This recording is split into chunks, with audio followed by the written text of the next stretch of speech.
Me gustaría que usted abriera su Biblia en la carta a los Hebreos, capítulo 13, verso 10. Hebreos, capítulo 13, verso 10.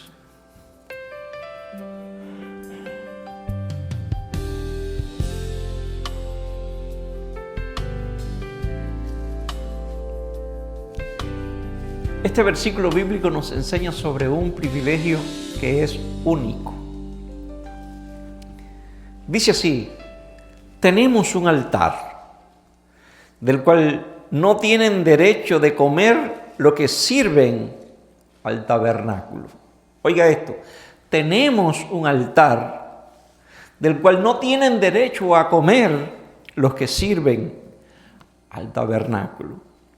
Y yo me atrevería a definir, a agrupar más bien tres tipos de personas. Por una parte, los que sirven al tabernáculo en la antigua ley. Por otra parte, los que sirven o los creyentes, los que tienen fe en el Señor Jesucristo, una nueva ley de vida en Cristo Jesús. Y los que se sirven a sí mismo. Un altar antiguo, un altar presente y un altar egocéntrico. Me atrevería a definir tres grupos de personas y sobre esto un poquito hablar en esta noche. Si me bajan un poquitico la referencia, por favor. Bendito sea el Cordero de Dios. Gracias, ahí está perfecto.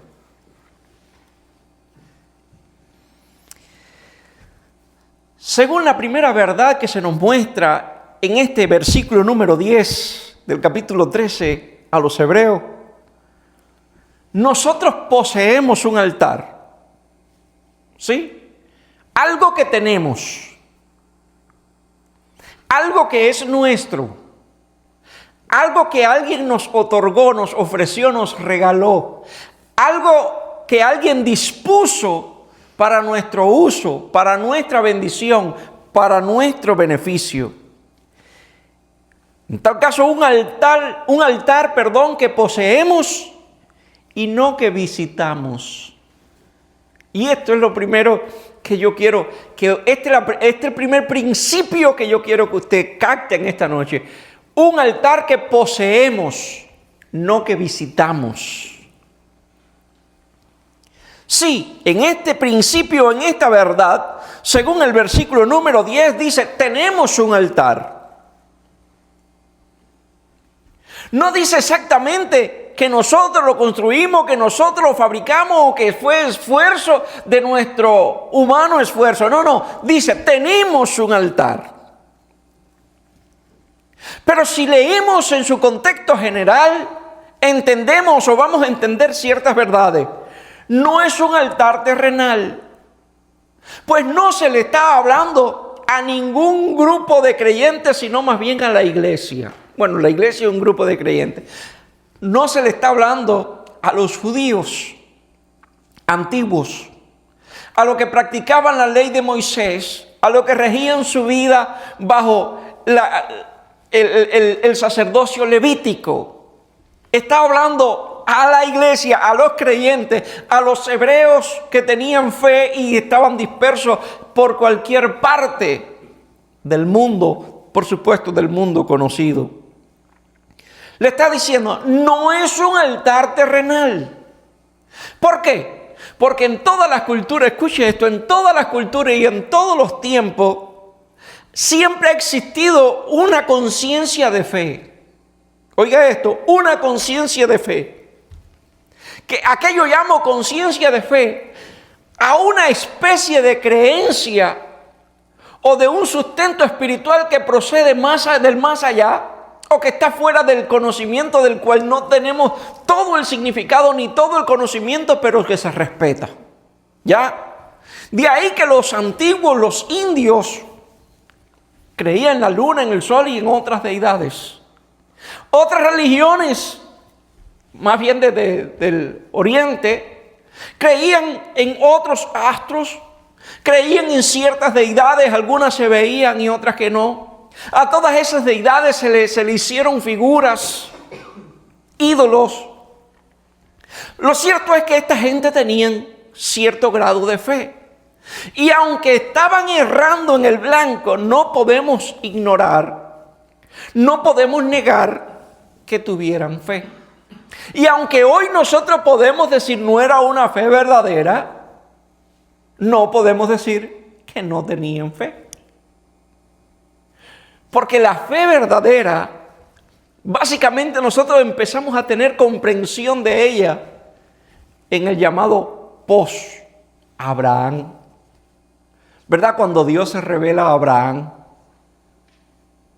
Y Dios no es que empezó su revelación allí, no. Mucho antes, de siempre Dios se ha revelado. Pero digamos que tenemos un concepto más especial sobre una fe genuina con el llamado de Abraham.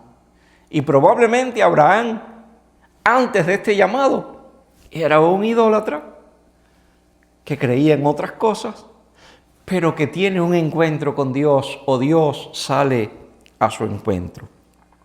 Y entonces en todas estas culturas y en todos los tiempos hay algo que es común. Hacían altares.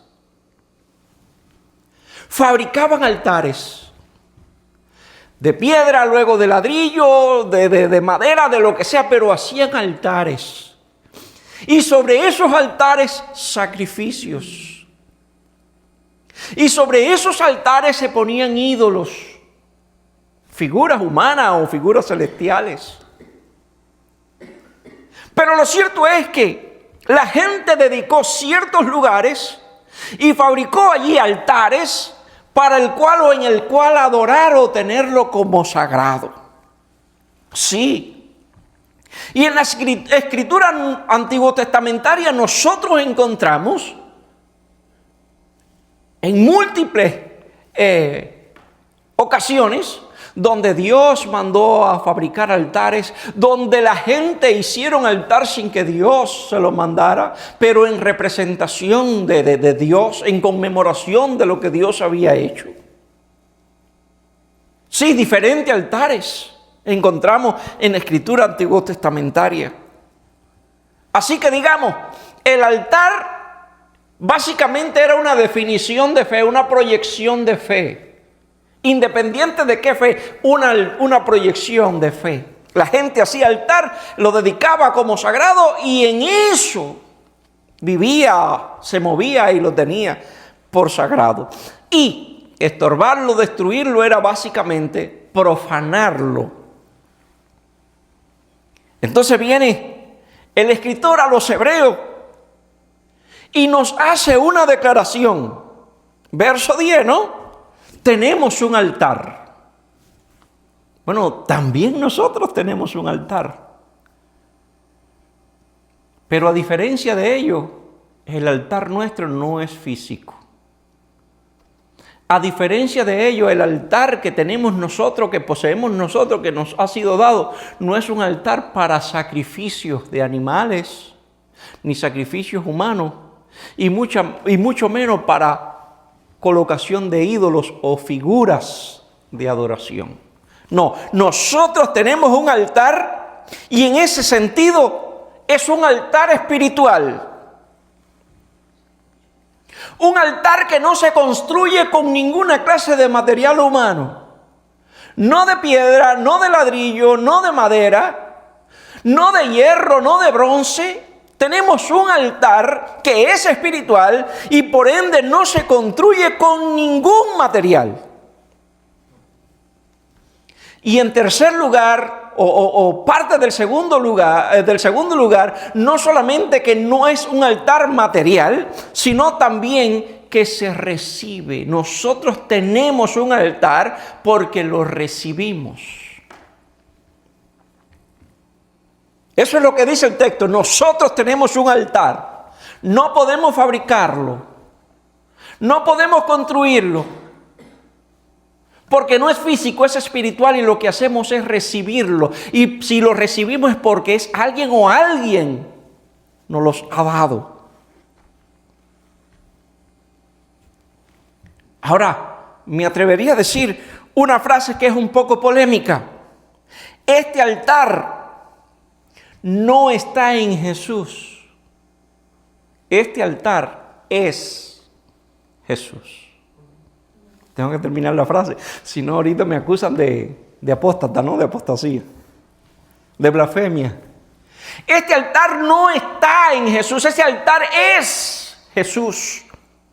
Y todo lo que nosotros vemos de la antigüedad, mayormente de la religión judía, todo lo que se narra, todo lo que se describe, el altar, el candelabro, la fuente, todo apunta a Jesús. No que está este altar en, sino que Jesús es este altar. Por eso la fe cristiana no se basa en lugares santos o sagrados. Y quiero que puedan entender muy clara, con mucha claridad, estas verdades. La fe cristiana no se basa en lugares santos o sagrados. Porque lo que hoy nosotros podemos tener por un lugar santo, mañana es un almacén. ¿Ya? En el mejor de los casos, lo estoy diciendo porque en el pueblo no donde nací, sino donde me crié, hace muchos años cogieron una capilla, la intervinieron y allí hicieron una bodega. Y así sucedió en muchísimos lugares. Y así sucede hoy. Una iglesia que no es solvente, un templo que no es solvente, que da más pérdida que ganancia, la institución lo vende. Y eso, después que se vende, se puede hacer un cambio de uso y cogerla hasta para una discoteca. Eso ha pasado. Por eso la fe cristiana no se basa en lugares sagrados. Jerusalén, lugar sagrado. Sí, es verdad, Jerusalén es lugar sagrado, pero tu fe no se basa en Jerusalén como lugar sagrado. Entonces la fe cristiana no se basa en lugares sagrados, sino en una obra sagrada ya consumada. ¿Está tomando esta verdad? No se basa en un lugar santo. No se basa en un lugar santo. La fe cristiana no se basa en este altar como si fuera más santo que lo que está allí abajo. Un lugar respetable, un lugar que se considera, pero no es más santo que los de allí abajo, porque en fin y al cabo, aquí me subo yo y se sube usted. Y cuando no hay servicio, por aquí puede pasar otras personas. Entonces, cuando decimos esto, quiero que pueda entender que la fe cristiana no se basa en un lugar sagrado, sino en una obra sagrada ya consumada. ¿Cuál es esa obra? Sagrada ya consumada. Consumado es la obra sacrificial de Cristo Jesús, el Cordero de Dios. Un altar que excluye la autosuficiencia religiosa.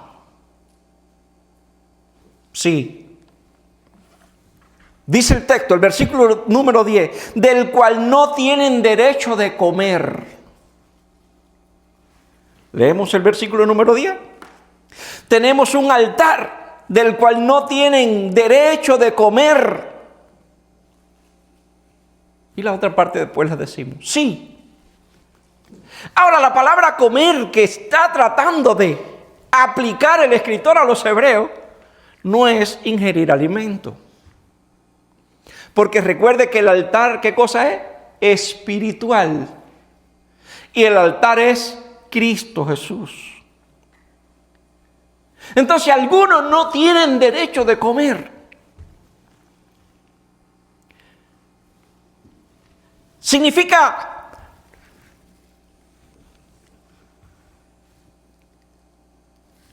voy a leerlo textualmente. No todos participan solo los que renuncian a sí mismo o a confiar en sí mismo. Aquí se anteponen algunas verdades. El antiguo sistema de sacrificio confiaba más en la virtud humana que en el poder divino. Confiaba más en el esfuerzo humano que en la gracia de Dios. En la autosuficiencia y el autocuidado que en lo que Dios podía hacer. Y se lo voy a decir de una manera más clara, muy simple. Usted decía, peco, no pasa nada, llevo mi animalito del sacrificio y ya estoy completo. Pero no había ningún dolor ni arrepentimiento por pecado. Porque confiaba o autoconfiaba en lo que tú poseías para posteriormente recibir en una ceremonia la garantía del perdón de tu pecado. Era muy simple. Cuando se trata del nuevo altar en Cristo Jesús o Cristo Jesús como el altar, no se trata de que tú no pecas, sino que no lo haces confiando en el perdón y en la gracia. Y posteriormente lo que viene es un arrepentimiento de haberle fallado a Dios. Porque no hay una relación a través de alguien que tiene los mismos defectos que tú y la misma falta que tú, sino que existe una relación a través de aquel que fue tentado en todo y no pecó en nada.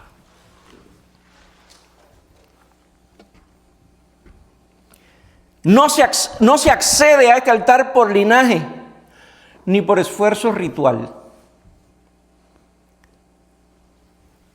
¿Quiénes tenían el derecho de participar en los sacrificios?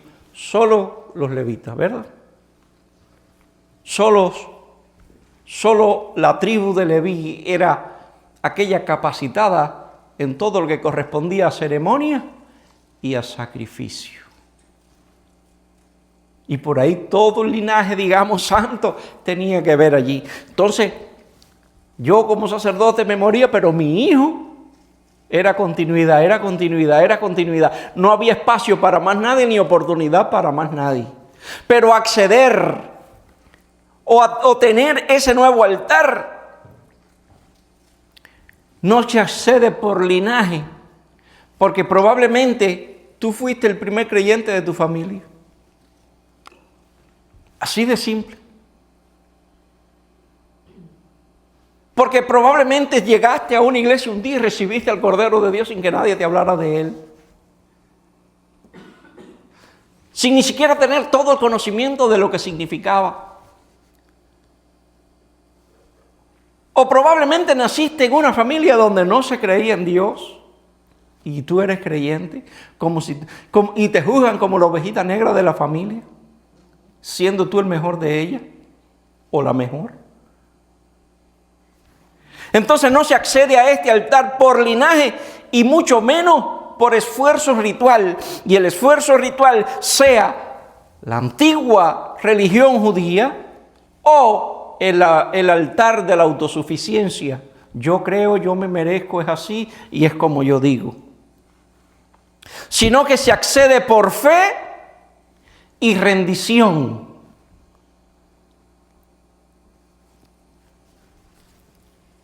Hay un antiguo dicho que dice, todos los caminos conducen, ¿dónde? Pero a Dios, solo uno. Aquel que dijo, yo soy el camino. Bendito sea el Cordero de Dios.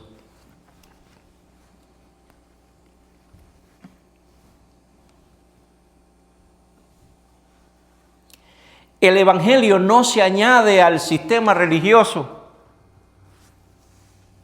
sino que lo reemplaza. Y esto es, digamos, algo que encontramos en todo el Nuevo Testamento. ¿Qué pasa? Que la gente quería recibir a Cristo, pero seguir siendo parte de la antigua ley levítica. Quería recibir a Cristo, el sacrificio de Cristo, pero aún seguían participando del altar antiguo, de la ley ceremonial y el ritual de la antigüedad. Y por otra parte, el altar de la autosuficiencia, quiero recibir a Cristo, pero quiero seguir viviendo según mis conceptos o según lo que yo entiendo que está bien o es correcto. Sí, recuerde que hablamos de mucha cultura y de muchos tipos de altares, ¿verdad? Pero es preferiblemente estos tres: el altar de la religión, el altar de la autosuficiencia y el altar Cristo Jesús. Y cuando digo que el altar no se añade al sistema religioso, abro aquí para que podamos entender que el cristianismo no es parte de ninguna religión. Créanme, el cristianismo no es parte de ninguna religión. Por lo tanto, yo no puedo añadir el cristianismo a alguna religión pasada, tenga el nombre que tenga, aunque hayan ciertas similitudes o parentesco. Yo no puedo tomar el cristianismo y adaptarlo a una religión o a una forma de religión. No puedo, porque Cristo no vino a eso. Cristo vino a cumplir. ¿Sí o no? Vine a cumplir. Yo no vine a abrogar, vine a cumplir. Por lo tanto, Él cumplió lo que estaba incompleto y en su lugar puso un nuevo altar. Él.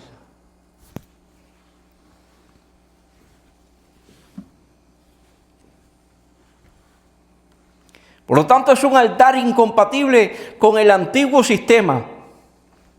Y entonces el texto habla de los que sirven al tabernáculo, ¿sabe? Digamos, especie de primer templo del lugar sagrado donde los israelitas adoraban. Servir el tabernáculo, según la descripción de los hebreos, es aferrarse al viejo pacto o al antiguo pacto. Y el problema no es servir, sino dónde se pone la confianza. Yo espero estar edificando su vida de manera especial en esta noche y que usted pueda tener una comprensión de aquel en quien usted está confiando y por qué confía de la manera en que lo hace. El antiguo altar narrado en Levítico apuntaba a Cristo. Sí, apuntaba a Cristo, pero la buena noticia es que Cristo ya vino. El antiguo altar, la antigua religión, los antiguos símbolos apuntaban. Digamos, vamos a usar lo que dice, lo que dice 1 Corintios 13. Vemos por espejo oscuramente. Sí, estos antiguos, aunque no tenían toda la interpretación ni toda la comprensión, podían entender que todo era simbólico apuntando a un cumplimiento. Era una sombra de una luz que posteriormente se manifestaría. Era el testimonio pasado de la verdad realizada en el presente o en el futuro para ellos. Solo que no lo entendieron del todo. Y entonces empezaron a confiar más en su ritual o en la forma externa de la religión que en aquel que es el centro de ella. Por lo tanto, no podemos servir a Cristo aferrándonos al antiguo pacto, porque en Él hay un nuevo pacto de fe. Diríamos otra vez, el problema no está en servir, sino en dónde ponemos nuestra confianza. El antiguo altar apuntaba a Cristo, pero Él ya vino. Y en ese sentido, ya el altar pasado, el que apuntaba, deja de sernos servible, porque ahora nosotros tenemos al que es el altar y en el cual se cumplen todas las promesas de Dios. Aferrarse a la sombra impide disfrutar de esta verdad o de la realidad que el escritor inspirado a los hebreos estaba intentando enseñarle a los creyentes.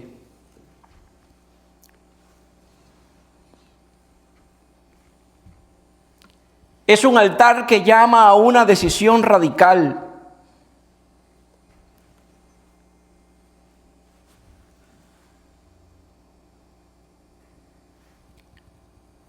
El contexto inmediato nos enseña que Cristo sufrió fuera del campamento. Eso podemos encontrar en los versículos posteriores. Así que seguirle, como dice este mismo versículo, salgamos a Él fuera del campamento. Seguir a Cristo es salir de cualquier sistema religioso antiguo del pasado. Seguir a Cristo vincula aquello que dice las Escrituras, negarnos a nosotros mismos, tomar nuestra cruz y seguir a Cristo, independientemente de toda clase de ritual y también de liturgia. Sí, un orden de servicio cristiano está involucrado con un orden específico de liturgia, pero no significa que sin ella ya tú no servirías a Cristo. Que sin ese ritual ya no servirías a Cristo. Que si no comenzamos el culto orando, ya ese culto no está correcto, no existe eso. Podemos comenzar como querramos en el momento que querramos. Si lo hacemos en ese respeto de que el Señor Jesús está aquí, en esa convicción de fe, lo vamos a hacer bien. Comenzamos con un himno, con una poesía, con un cántico, con una lectura. Si lo hacemos en este sentido de adoración, lo hacemos bien. Así que seguirle implica salir de la comodidad de la religión. Sí, créanme que la religión es cómodo. A veces, mire, no es que yo tenga un problema con las megas iglesias, me encanta. Y me encantan las multitudes y ver los cientos de miles de creyentes cuando se reúnen y comienzan a adorar a Dios. Pero le voy a poner un ejemplo. Le voy a poner un ejemplo de lo que yo he observado. Usted llega a un lugar donde hay varias iglesias. Y vamos a decir, todas de fe, todas iglesias buenas, todas. Pero hay una iglesia que está colmada de gente, que tiene un grupo de alabanza extraordinario, que tiene servicios que son especiales. Usted llega nuevo a esa ciudad y que usted, cuando se va a vincular a una iglesia, porque estoy hablando como ya usted es cristiano, ¿a cuál usted va? Usted va a esa. Es normal. Ya está todo hecho, ya todo funciona, todo está perfecto. Usted va allí y se siente bien y se goza.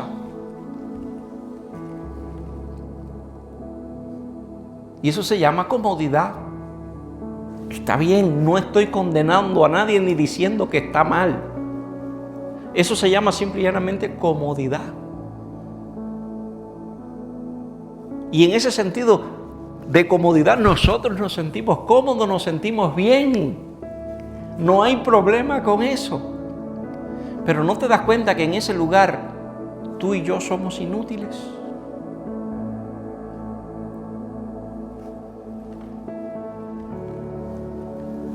Perdónenme, es mi observación. En un lugar donde todo está hecho, usted y yo somos inútiles. Y si se molesta, vamos a quitar la palabra inútiles y vamos a poner poco útil para la obra de Dios. Porque ¿a qué usted iría allí? A adorar, a cantar y a escuchar la palabra. Se termina el servicio, usted se va para su casa y todo terminó allí. Está perfecto. Repito, no estoy diciendo que sea pecado o que sea malo o que esté mal. Estoy hablando de la comodidad. No sé, ¿usted se va a sentir cómodo? Sí. Porque la utilidad implica incomodidad. ¿Está aquí usted esta noche? La utilidad implica sacrificio. Por eso el texto dice, salgamos a Él fuera del campamento. Suelta la comodidad. Vete donde tú eres útil, donde Dios puede usarte, donde tú tienes que sacrificar. Es allí el lugar.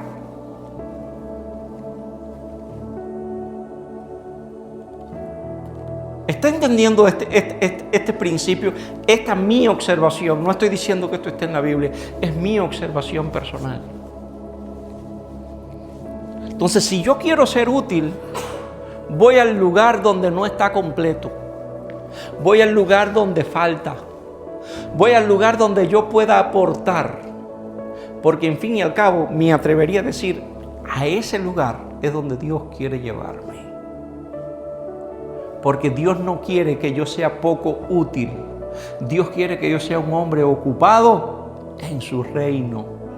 Dios no quiere que tú seas poco útil. Recuerda que sustituí inútil, ¿eh? Dios quiere que tú seas útil en su reino, ocupado en su reino, sin obviar tus responsabilidades domésticas o cosas así, útil en su reino. Por lo eso yo digo, el verdadero altar está fuera del sistema, no dentro. Donde todo está hecho es perfecto. Gloria a Dios. Dios bendijo ese lugar y lo ha llevado a ese estatus, a esa altura. Pero dése cuenta que alrededor de esa hay cientos de pequeñas iglesias, de pequeños grupos que necesitan tu ayuda, que necesitan tu participación, que necesitan tu conocimiento, que necesitan tu aporte. Sí, usted va a una mega iglesia y se encuentra 2,000 músicos, unos ocupados y los otros desocupados. Y son buenos, pero es que no pueden haber 10 bajistas.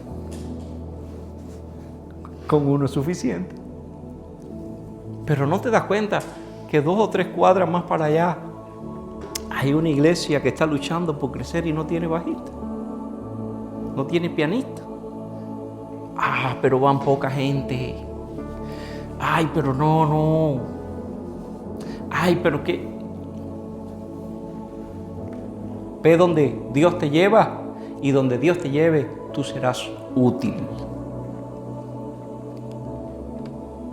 Seguir a Cristo cuesta reputación, pero produce vida.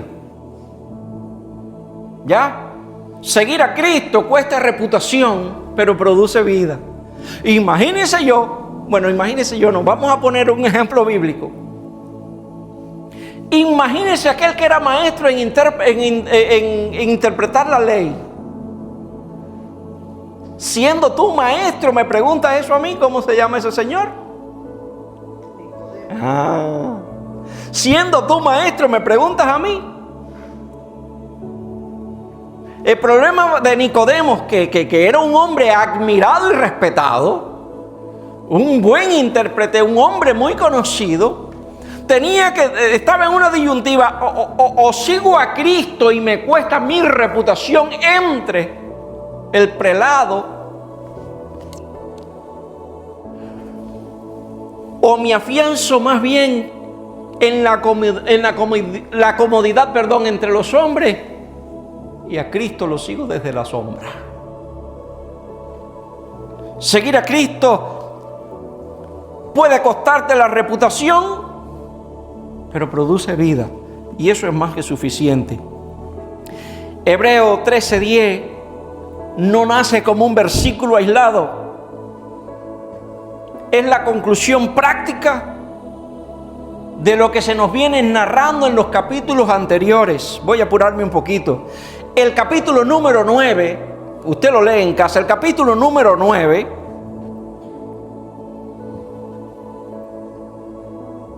habla de los problemas del antiguo sistema. Sacrificios repetidos o continuos cada año. Conciencia no perfeccionada y acceso limitado a Dios.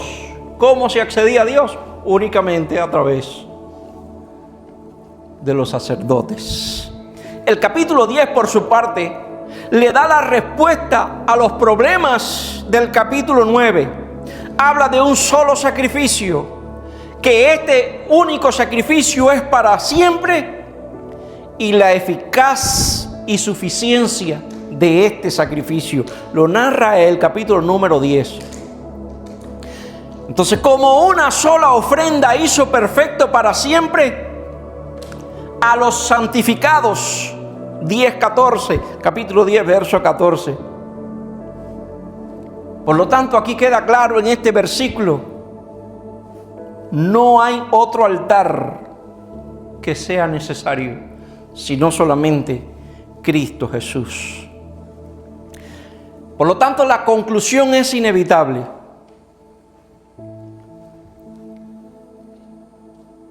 ¿Por qué? Porque se nos presenta a Cristo como el sacrificio perfecto, el gran sumo sacerdote y el mediador de un nuevo pacto. Entonces, Jesucristo sigue siendo el altar de Dios. Y finalizo con una frase: aferrarnos a la sombra del pasado es eclipsar la luz del presente. Oramos. Gracias, Señor, por tu palabra, por enseñarnos, por corregirnos, por guiarnos, Señor, por revelarnos tu voluntad y la suficiencia de Cristo. Porque casi nunca, oh Dios mío, casi nunca nos ponemos a pensar o reflexionar en cuán importante es Cristo para todo lo que compete al altar, a la vida y a la eternidad. Porque muchas veces no prestamos atención lo suficiente para darnos cuenta, Señor, que Jesucristo es la esencia de todas las cosas. Que Jesucristo es la esencia eficaz de la fe cristiana. Que Jesucristo es la gracia manifestada. Que Jesucristo es el autor de la fe. Que Jesucristo es el autor de la salvación. Que Jesucristo es la satisfacción inmediata a todas nuestras necesidades. Que Jesucristo es nuestro gran sumo sacerdote. Que Jesucristo es aquel que intercede por nosotros. Que teniendo a Cristo, lo tenemos todo. Bendice a tu iglesia y llévanos en bien a nuestros hogares. Para gloria de tu nombre. Amén y amén. Que Dios continúe bendiciéndole.